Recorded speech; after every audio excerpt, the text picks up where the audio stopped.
Agora eu vou falar sobre questões inerentes à inelegibilidade para cargos públicos, no que compete aí às disposições constitucionais, também da ficha limpa e outros regramentos associados. Começando sobre os critérios de inelegibilidade para qualquer cargo político. São os inalistáveis e os analfabetos. Os inalistáveis são os estrangeiros, os conscritos, que são os recrutas durante o serviço militar obrigatório.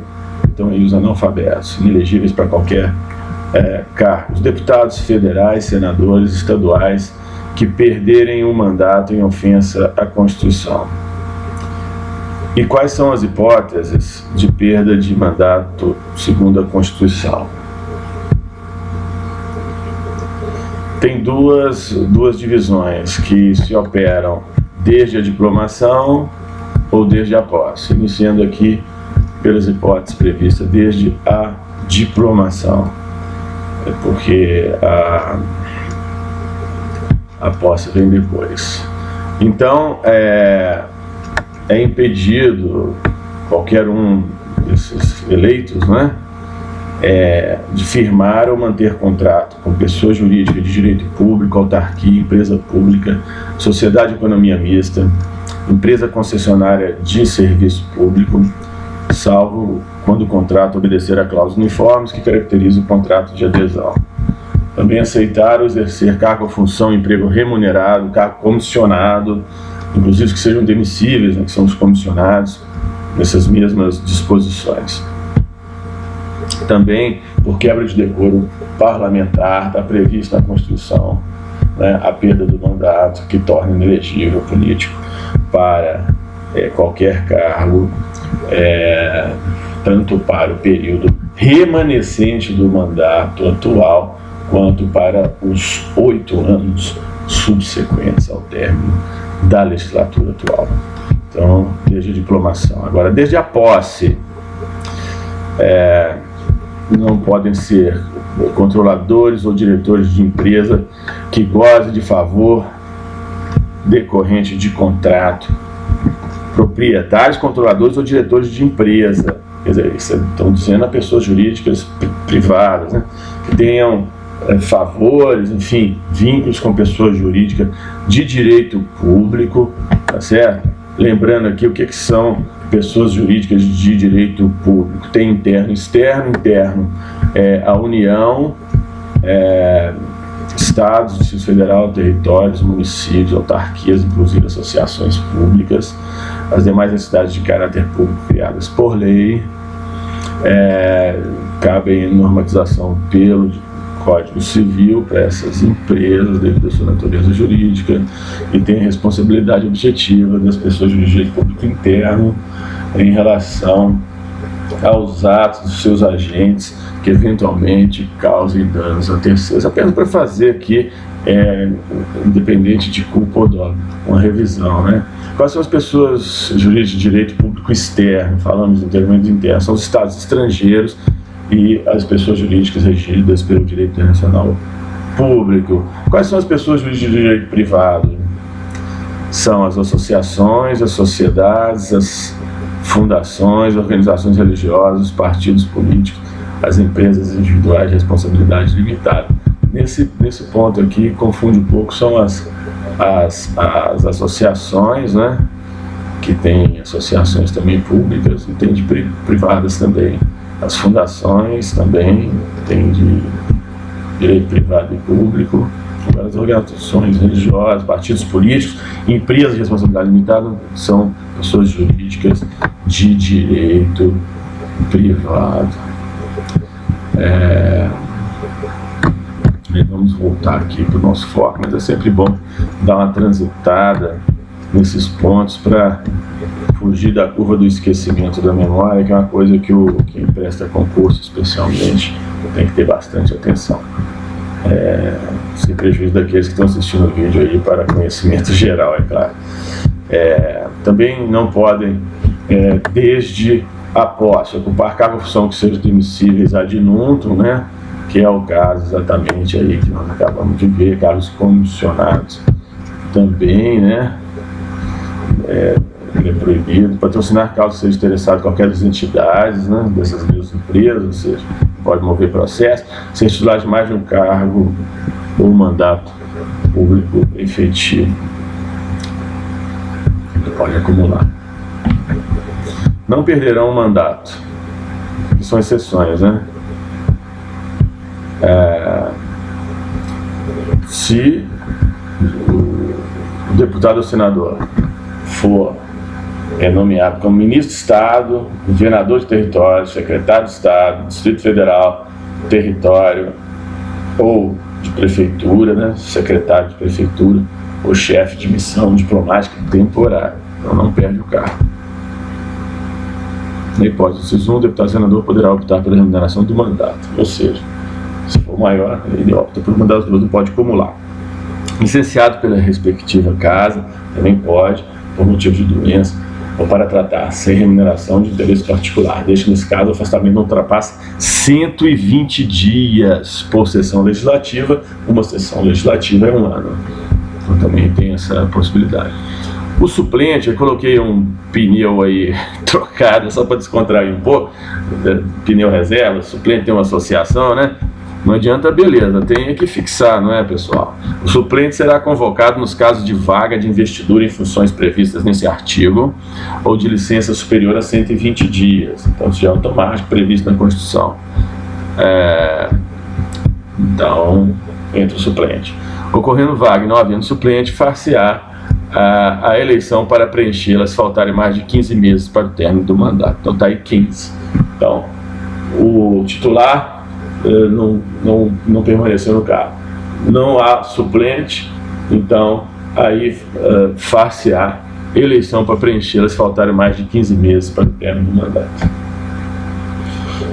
Vamos lá, também são inelegíveis aqueles que perderem o cargo por eletivos por infringência, no caso do governador e o vice, também a mesma coisa do anterior, por infringência do dispositivo da Constituição, que já foi falado anteriormente, e também, no caso de prefeito, vice-prefeito, governador, que violar preceitos da Constituição Estadual, lei orgânica e lei orgânica do município estadual, para eleições realizadas durante o período remanescente do mandato e nos 8 anos subsequentes, da mesma forma que se aplica para deputados e senadores.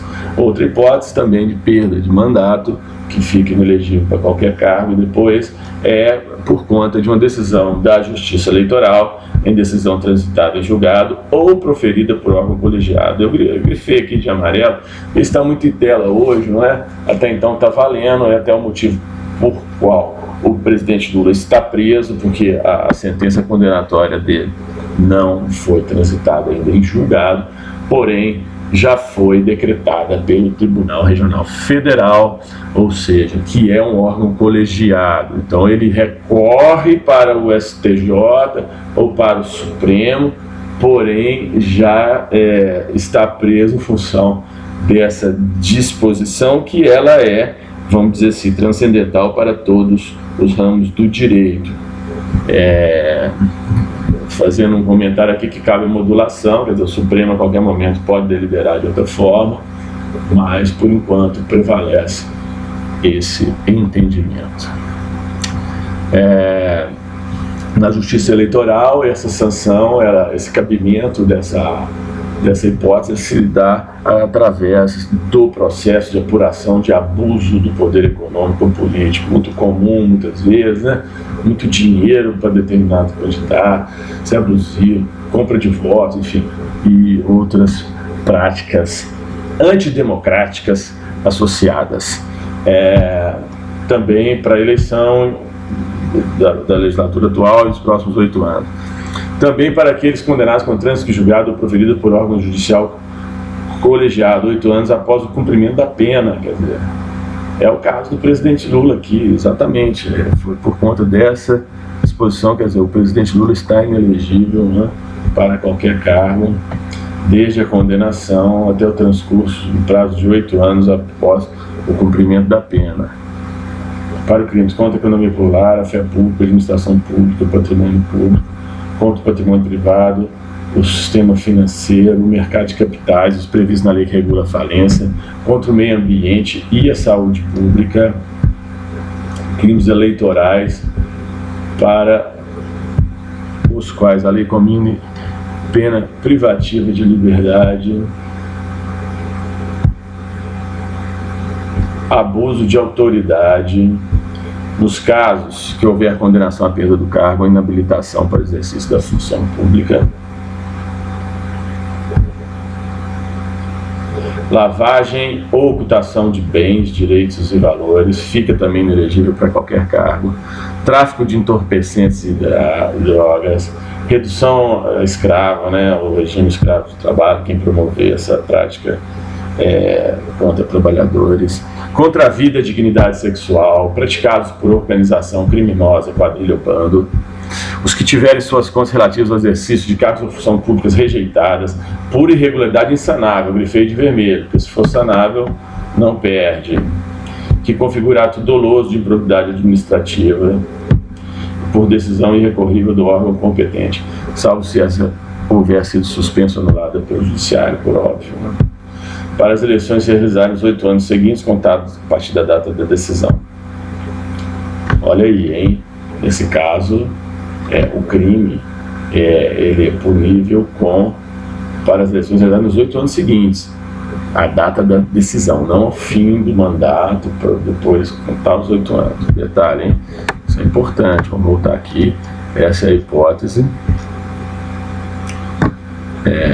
para crimes que não são eleitorais, tá? São crimes contra a administração pública, patrimônio privado, meio ambiente.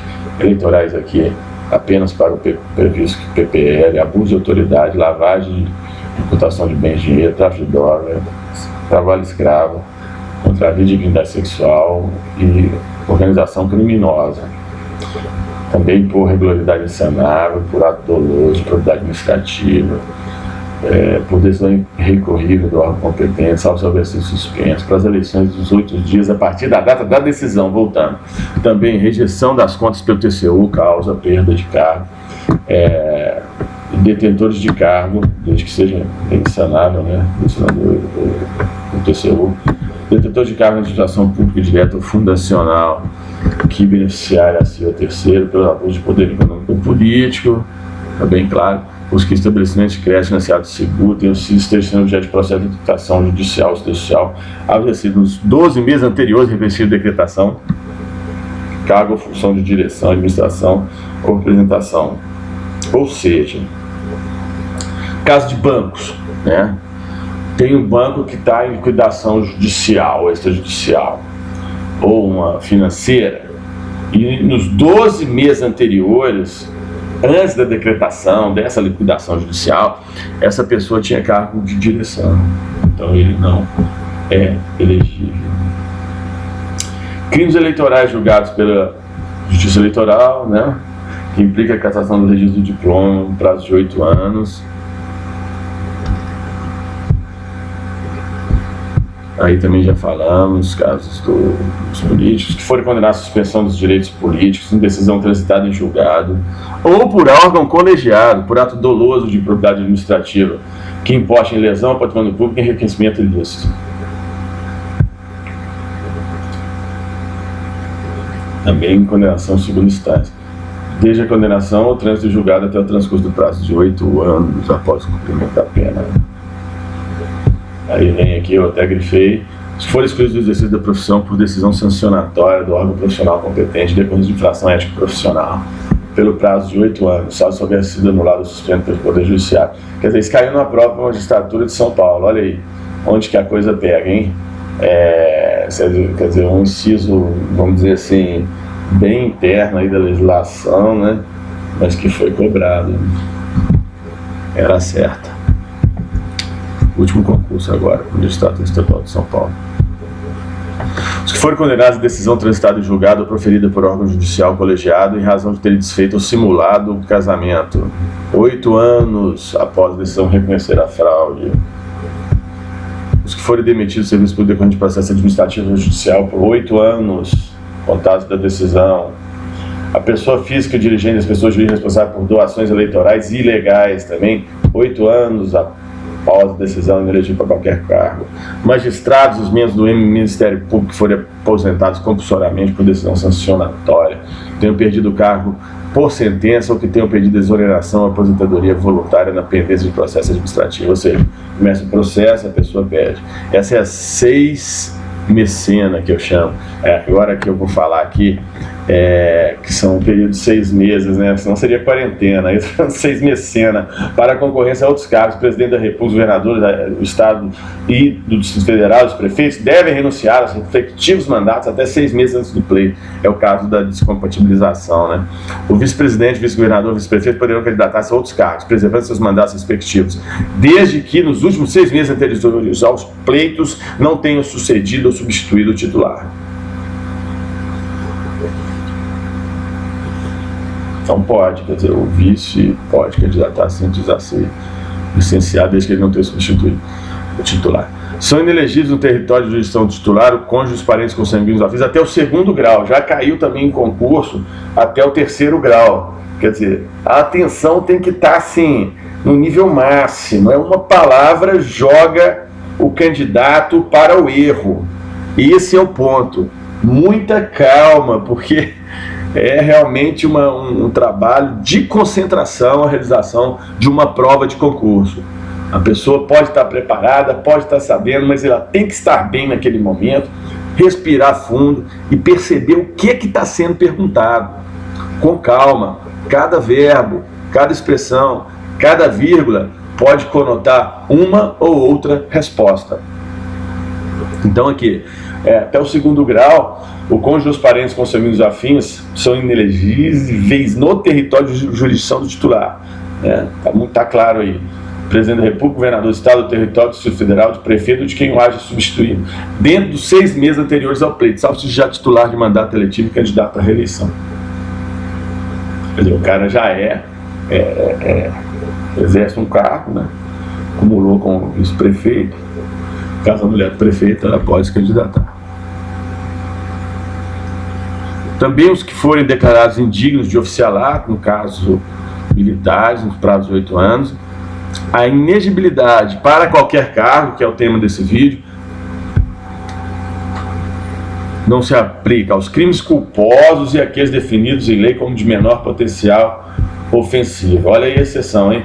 Nem aos crimes de ação penal privada. Relembrando, quais são os crimes de ação penal privada? Calúnia, difamação, injúria, alteração de limites, usurpação de águas, esbulho possessório, quando não houver violência à propriedade, for privada, dano, qualquer hipótese, abandono de animais em propriedade alheia, fraude à execução, quer dizer, um crime grave, olha, um crime grave que não gera a perda do mandato, que é objeto de ação penal privada. Violação de direito autoral, usurpação de nome ou pseudônimo à lei, salvo quando precausa em prejuízo de entidades de direito. Induzimento a erro essencial e imputação de impedimento para fins matrimoniais. Exercício arbitrário das próprias razões. Bom, então aqui nós findamos esse primeiro vídeo desse tema muito complexo, cai em qualquer concurso aí para magistratura e outros também. Nós vamos prosseguir na segunda parte, só para poder contextualizar, para falar sobre os critérios de inegibilidade para presidente, vice, para prefeito, vice-prefeito, senador, deputados federais e estaduais, para a Câmara Municipal, porque muitos dispositivos desse vídeo se aplicam para esses outros cargos também. Mas eu vou parar por aqui para não ficar muito extenso. Até o próximo vídeo. Bons estudos a todos.